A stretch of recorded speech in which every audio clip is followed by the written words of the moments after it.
Aksharam International TV, que les bénédictions soient. Bienvenue à cette nouvelle communication qui portera beaucoup plus sur la fête de la vie, les dispositions et à quoi vous attendre. Voilà un peu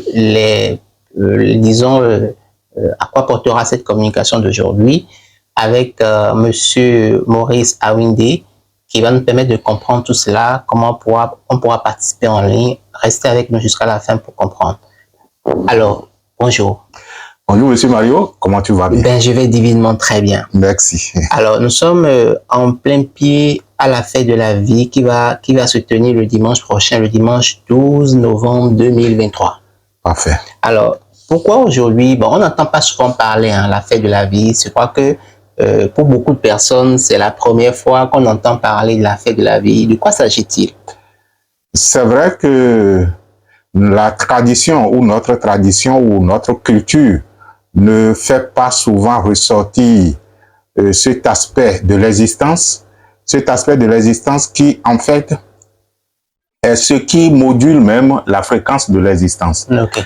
Et lorsque nous sommes vivants, vous allez constater que c'est quand on veut la perdre, je parle de la vie, oui, qu'on prend conscience de son importance.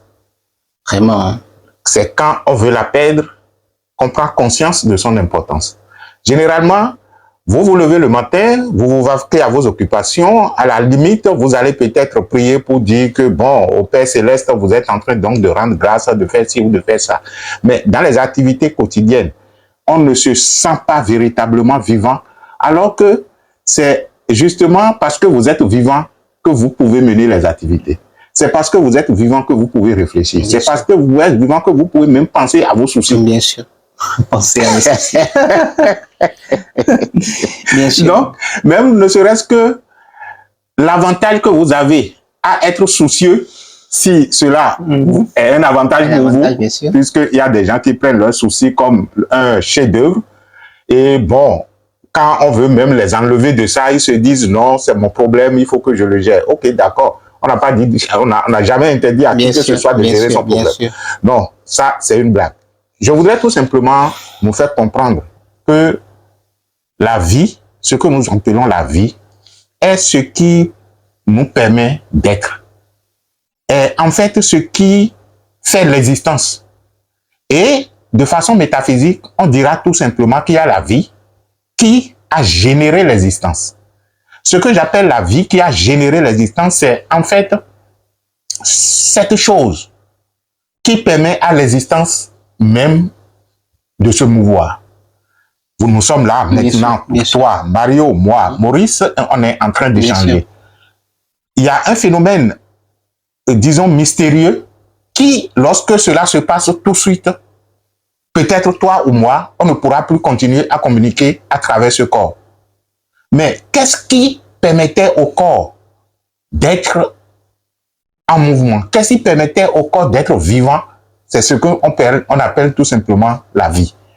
Donc, on dira tout simplement, je suis la vie qui fait vivre le corps. Dans un instant, on pourrait dire par exemple que c'est l'âme qui fait vivre le corps. Bon, ça c'est...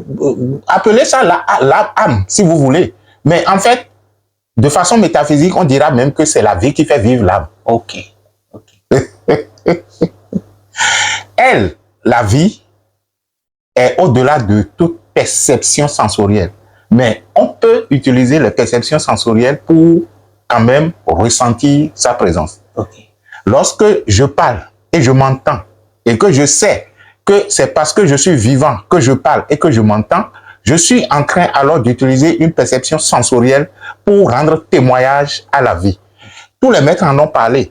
Même les maîtres que vous adorez, que ce soit Jésus, que ce soit Mahomet, que ce soit... Aucun enseignement spirituel véritable ne peut être, disons, donné sans que on ne fasse témoignage à la vie.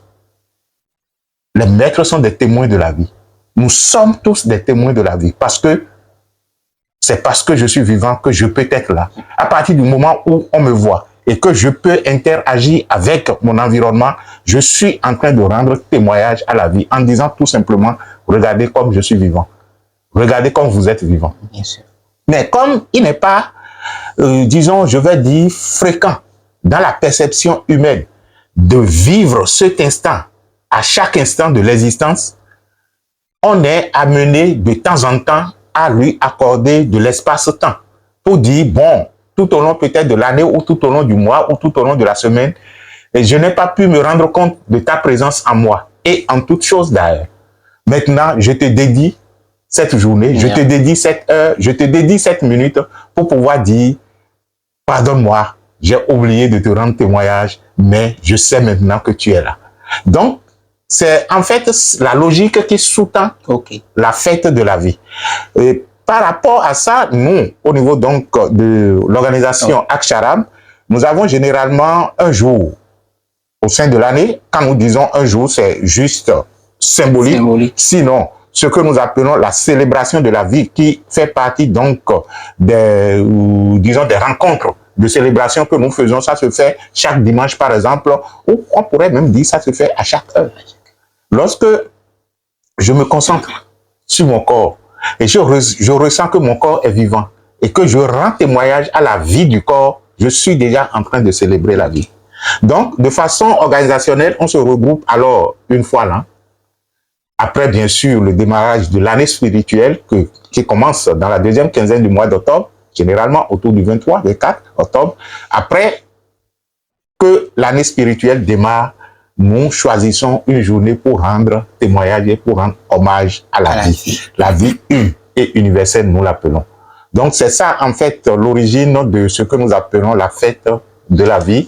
Et voilà la logique qui sous-tend son organisation. Alors, certaines personnes pourraient se demander, bon, nous allons adorer Dieu les dimanches. Est-ce que vous parlez de la fête de la vie? Est-ce que c'est deux réalités différentes? Vous ne pouvez pas adorer Dieu sans célébrer la vie. Si votre Dieu ne peut pas être célébré au sein de la vie et que par cette soi-disant adoration, vous êtes en train donc de rendre témoignage à la vie, vous êtes alors en train d'adorer un Dieu imaginaire. Dieu est la vie. La vie est Dieu. Quelquefois, on dit Dieu vit. Vit Dieu. Parce que s'il n'est pas possible d'avoir accès à un soi-disant Dieu qui serait mystérieux, qui serait un mystère inaccessible et tout le reste, nous avons une parcelle d'elle, la vie en nous. Parce que justement, cette vie qui porte le corps ou que le corps porte selon votre logique, cette vie que le corps porte ou la vie qui porte le corps, ça, c'est la bonne terminologie. J'ai fini par lâcher. Donc, cette vie qui porte le corps est ce qui est avant le corps. Je dirais ce qui était avant le corps. Ce qui est pendant que le corps est là et qui permet au corps donc d'être l'instrument de la vie dans ce monde existentiel et ce qui sera, même si le corps n'arrive plus à supporter sa fréquence. Ce que nous appelons naturellement la mort. Ce qui est intéressant, c'est que la vie, elle peut être dans un état latent ou dans un état d'activité dynamique. Lorsque l'activité dynamique de la vie commence par se ralentir, ce n'est pas que la vie quitte véritablement, c'est que la fréquence vibratoire de l'instrument qu'est le corps, que la vie est en train d'utiliser, n'arrive plus à supporter que la vie puisse continuer à l'utiliser. C'est pourquoi la vie lâche le corps. Mais puisque elle, la vie, est universelle, un état latent de la vie finit toujours par rentrer dans une autre dynamique, produisant encore plus de vie. C'est pourquoi, même si le corps semble être mort et que vous le laissez, il commence donc à générer d'autres types de vie.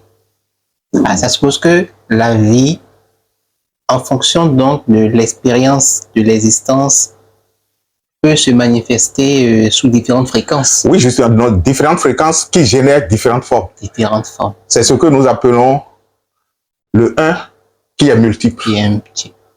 L'unité polyforme. Alors, pour cette année, quelle est la spécificité de la fête de la vie de cette année? Oui, la spécificité de la fête de la vie de cette année, c'est juste que, bon, au fur et à mesure que une organisation grandit, il faut prendre des dispositions pour ne pas se faire trahir.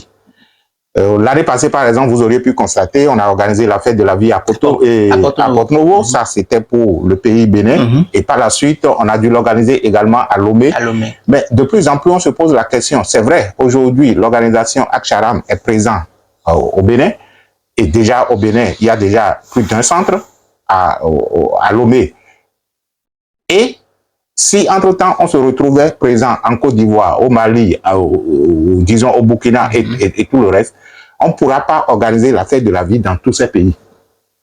Donc, nous avons commencé par devancer les faits pour se dire, désormais, nous allons organiser la fête de la vie de façon, disons, unique et à l'international. C'est-à-dire qu'on choisit un pays, et c'est ce pays qui abrite la fête de la vie, quitte à ce que tous les autres pays viennent participer dans le pays qui accueille la fête. Donc, quand plus tard, on sera au Mali, on sera au Burkina, on sera en Côte d'Ivoire et tout le reste, on fera donc le tour en organisant la fête de la vie dans chacun de ces pays chaque année. Au lieu que ça s'organise dans tous les pays systématiquement au cours d'une année, on l'organise. Mais nous prenons les dispositions pour que les différents centres puissent donc vivre l'événement. L'instant, oui. Ah, c'est génial. Alors, parlons de ça. Quelles sont les dispositions, avant de parler un peu de l'organisation sur Lomé, où la fête de la vie aura lieu, parlez-nous un peu des dispositions au niveau des centres pour que les personnes, parce que j'aurai les confirmations, les différentes communiqués, que les personnes peuvent, ceux qui ne peuvent pas se déplacer sur Lomé, et qui sont au Bénin ou qui sont à Cotonou ou à Porto Novo, peuvent participer. Parlez-nous un peu de ça. Oui, vous, si vous n'avez pas les moyens de vous déplacer, ne vous gênez pas du tout, restez là où vous êtes. Vous pourrez vivre l'événement en direct. Nous avons pris les dispositions dans les différents centres, que ce soit à Porto Novo ou à Cotonou, pour que lorsque l'événement se passe à Lomé, que vous puissiez vivre ça en direct sur cette chaîne Akcharam International TV ou sur la chaîne, disons, du maître Elmansio Gosson. Okay. Donc, de toutes les façons, la célébration de la vie, c'est-à-dire que l'office qui consacre la célébration de la vie, on viendra au programme tout à l'heure, oui, sera diffusé en direct sur cette chaîne, la chaîne Akcharam International TV.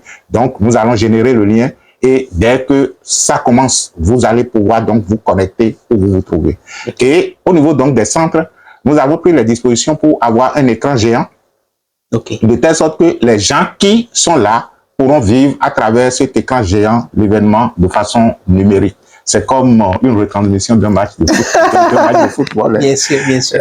Tous ceux qui ne pourront pas se déplacer et qui aimeraient quand même participer à cette fête, qui sera, disons, une bonne partie sera donc dirigée par le maître Elmansio Gosson, vous pouvez toujours vous rendre au niveau donc de mes différents centres. Et puisque nous n'avons pas suffisamment de place, je pense que les communautés ont précisé donc qu'il faudrait que les gens s'inscrivent, même si c'est gratuit. Bien sûr. Juste pour se faire enregistrer. Voilà. Pour qu'on puisse quand même maîtriser l'effectif. L'effectif. Alors, et nos amis qui sont à distance de la diaspora ou dans d'autres pays? Oui, si vous êtes à distance et que vous êtes, disons, de la diaspora, le phénomène devient beaucoup plus simple aussi. Il suffit tout simplement donc de se connecter à travers soit votre portable ou soit à travers votre ordinateur pour avoir un petit écran chez vous pour pouvoir donc suivre l'événement.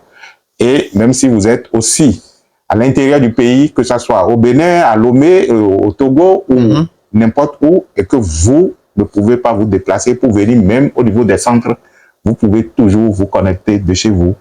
Il suffit juste d'avoir un forfait. Bon, je ne sais pour combien, 1000 francs, ça peut aller déjà. Mais je crois que les réalités diffèrent de pays à pays et de personne à personne. Alors, parlons un peu du programme de Lomé, l'organisation de l'événement. Quel est un peu le programme?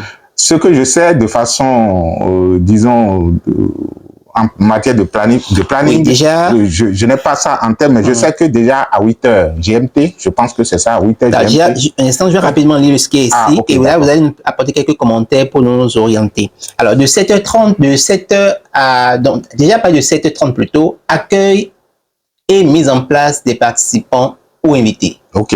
7h45, présentation du programme. D'accord. 7h55, mot de bienvenue du comité d'organisation. Parfait.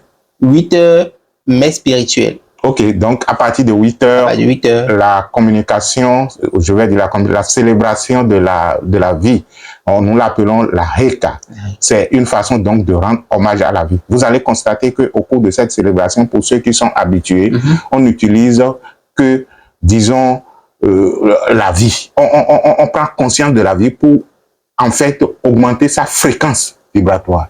Nous parlons beaucoup plus avec les 4 éléments, que ce soit l'air, le feu, l'eau et la terre. Parce que, en fait, lorsque la vie est et qu'elle a décidé d'être existentielle, les 4 éléments ont été ou sont les formes existentielles que la vie a adoptées. Donc, il n'est pas possible de vivre dans cette existence physique sans l'harmonie et l'équilibre des 4 éléments. Lorsque l'un des éléments se retrouve en déséquilibre en vous, naturellement, vous devez avoir donc des difficultés. Bon, de toutes les façons, lorsque l'harmonie n'y est pas, vous savez ce que ça veut dire. Si vous placez, par exemple, des choses dans un désordre donné, la circulation énergétique dans ce désordre n'est pas la même chose que si les choses sont bien alignées. Donc, lorsque les 4 éléments se retrouvent être en désharmonie avec vous, vous avez souvent des difficultés ou des problèmes à gérer, des problèmes de l'existence. Par la célébration de la vie, vous arrivez à rétablir l'équilibre des 4 en vous. Et au fur et à mesure que cet équilibre se rétablit, vous commencez donc par retrouver une certaine harmonie et une certaine paix et sérénité en vous. Ça fait partie des exercices que nous donnons souvent, ou du moins ce qui reviennent souvent, pour ceux qui ont l'habitude donc de nous consulter et pour la thérapie. Voilà. Alors, après, il y a du sketch. Alors, ça, ce serait un moment amusant, hein? Ah, j'attends de voir aussi. Allez, à 10h déjà, il y a la conférence du maître Edmond. Voilà, donc après la célébration de la vie, après ce que nous pourrions appeler la messe, comme c'est la terminologie qui est souvent utilisée, après ça, le maître va faire une conférence, et ce sera donc le clou spirituel, je voulais dire, de la célébration de la vie, de la fête. Alors, après, il y aura collation et animation diverses. Parlez-nous un peu de ça. Oui, nous allons manger, nous allons danser. Ça, peut-être, on ne pourra pas tout retransmettre. On ne pourra pas tout retransmettre. C'est ça, non? La retransmission. Oui. Vous ne pourrez pas voir toute cette partie. Et c'est pourquoi, justement, ce que nous vous conseillons, c'est vous qui ne voulez pas vous déplacer, vous ne pouvez pas vous déplacer, vous qui vous donnerez le plaisir de venir au niveau donc des centres pour pouvoir donc jouir de cet événement, vous apportez votre repas. Et dans la perspective que ce repas devra être partagé avec l'assistance. C'est en fait ce que nous avons de mieux. Hein. Moi, j'en apporte, toi, tu en apportes, je goûte à ce que tu as apporté, tu goûtes à ce que j'ai apporté. Okay. Généralement, quand on rentre à la cuisine et qu'on prépare, on n'a plus envie de manger ce que l'on a préparé. Mais si vous vous retrouvez en face d'un autre repas préparé par quelqu'un d'autre, c'est souvent intéressant. Donc, la fête de la vie vous offre cette opportunité de vivre ce moment de partage. Et même si vous restez à la maison, vous pouvez faire, une petite cuisine, vous pouvez faire, disons, un mets que vous décidez de partager avec votre environnement. Vous suivez l'événement en ligne et à la suite de ça, vous faites sortir votre mets et puis c'est la fête, quoi. Ça, c'est intéressant. Donc, ceux qui viendront aussi bien à Cotonou, au niveau des centres, aussi bien à Porto Novo, aussi bien à Lomé, il est conseillé que ces personnes viennent avec... il est demandé, je crois qu'il est demandé. Puisque de toutes les façons, quand on a dit que c'est gratuit, il faut quand même qu'il y ait de quoi alimenter la fête. Ça viendra d'où? Ça viendra de nous tous, individuellement. À défaut donc de dire, cotisons de l'argent pour préparer ensemble, la formule que nous avons retenue, c'est que les gens viennent avec leur repas qu'ils partagent avec les autres. Maintenant, à Lomé, comme c'est Lomé qui accueille, je ne sais pas quelle a été véritablement l'organisation qui est mise en place. De toute façon, ils m'ont assuré à moi que ils vont me prendre en charge. Donc, et toute l'équipe d'ailleurs qui allait venir de Cotonou sera prise en charge par le comité d'organisation de Lomé. Donc, vous n'avez pas besoin, si vous voulez vous déplacer encore sur Lomé, de vous mettre à préparer parce que ce serait un peu très difficile à faire chose là. Ils vous ont dit, ils vont nous tâter. Voilà. Alors, ceux qui vont nous suivre à distance, quels conseils vous voulez leur donner pour vraiment rester en communion avec l'événement? Oui, ce que je partage avec vous comme conseil, c'est de se préparer à l'événement. Se préparer à l'événement, c'est de décaler la plage horaire nécessaire pour surtout la partie spirituelle de la fête. Qui est de la messe. Qui est de la célébration jusqu'à la communication, à la fin de la communication, donc, de l'instructeur Edmond Gossop. Donc, voilà ce que je vous conseille, c'est-à-dire que vous dégagez environ 4 heures dans la journée, à commencer de un peu avant 8h GMT, donc déjà à 7h45, 7h50, 55, nous allons commencer les événements. Vous allez vous connecter sur la chaîne YouTube de Aksharam International TV et vous allez vivre l'événement. La conférence du maître, si c'est sur sa chaîne que ça va se passer, vous allez migrer alors, dès que nous, on va terminer donc la célébration, vous allez migrer sur sa chaîne pour pouvoir vivre également sa conférence. Voilà. Ok, d'accord. Alors, autre chose à préciser? Et soyez heureux d'être vivant. Soyons heureux d'être vivants. Sur ces mots, nous allons clôturer cette communication. Si vous avez des suggestions ou suggestions à nous faire, n'hésitez pas donc à les laisser en commentaire. N'hésitez pas à partager, à liker aussi la vidéo afin que l'algorithme de YouTube puisse quand même donner plus davantage référer la chaîne avec d'autres personnes qui puissent aussi partager ces moments avec nous. Merci. Merci. Nous sommes heureux d'être vivants avec vous. Et vous êtes que les bénédictions nos contemporains d'incarnation. Et ce n'est pas des événements qui se vivent souvent. Exactement. Imaginez combien d'incarnations vous avez fait et combien de fois on s'est retrouvé pour encore être en train de se retrouver ici et maintenant. C'est en fait le mystère de la vie se retrouve dans le processus de l'incarnation. Et une fois que nous sommes sur Terre, ensemble, contemporains d'une même incarnation, je pense que nous avons un seul défi. Faire en sorte que nous retrouvions l'unité que nous sommes. Merci à vous et que les bénédictions soient.